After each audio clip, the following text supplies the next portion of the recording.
پورے قبرستان میں مجھے کوئی ایک بندہ بھی نظر نہیں آیا جو کسی قبر پر کھڑے ہو کے فاتح پڑھ رہا ہوں، اور جب غازی صاحب کا مزار پر گیا تو وہاں لوگ کھڑے۔ میں کیا بات کروں، جن مسلمانوں کے اندر اپنی عزت کی تو بڑی غیرت ہے، اپنے ماں باپ کی عزت کی تو بڑی غیرت ہے، لیکن اپنے نبی کی عزت کے لیے ان کے دل میں کوئی غیرت نہیں ہے۔ قرآن چل جائے تو ہمیں اس ملک پاکستان میں احتجاج کرنا پڑتا ہے اور کہنا پڑتا ہے کہ بڑے بڑے ان کے بیٹھے اداروں میں لوگ کہ بھائی خدا کے لیے نکلو، قرآن کی ناموس کے لیے نکلو، لیکن نہیں، ان کے اداروں میں بیٹھے ہوئے لوگ ہمیں کہتے ہیں کہ آپ نے ہمارے حضرت کے خلاف بات کر دی ہے، آپ کو پتہ نہیں ہمارے حضرت ہے۔ میں کہا تیرے ہوں گے حضرت، تیرے ہوں گے، لیکن ساڈا بابا صاحب کہے گیا کہ کروں تیرے نام پہ جان۔ میرے محترم نے بات کی، شادی سنتیں شروع ہو گئی۔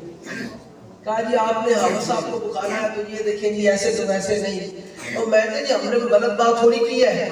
ہم صرف اتنا ہی کہا کہ حافظ صاحب اگر حافظ صاحب ہے تو کم از کم حافظ قرآن کی تو بنے صاحب،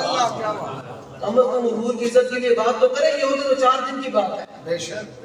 میانی صاحب اگر کسی کو بہت ہی شوق ہے نا کہ میں عہدے والا ہوں تو ایک دفعہ میانی صاحب کا چکر لگا لے۔ اس دن میں رات کو ادھر پچھلی یہ جمعرات سے نا شاید پچھلی جمعرات تو میں واپس آ رہا ہے،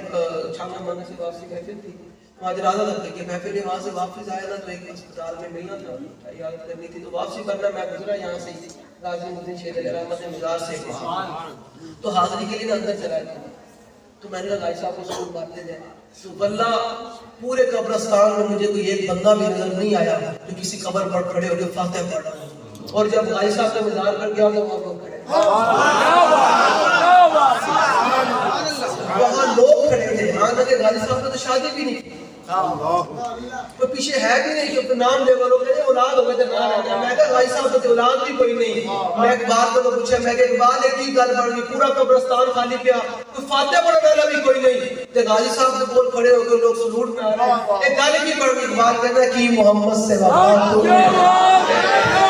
کہ محمد سے وفا تو نے، قیامت تک جنہ نہ لڑے وہ حضور کی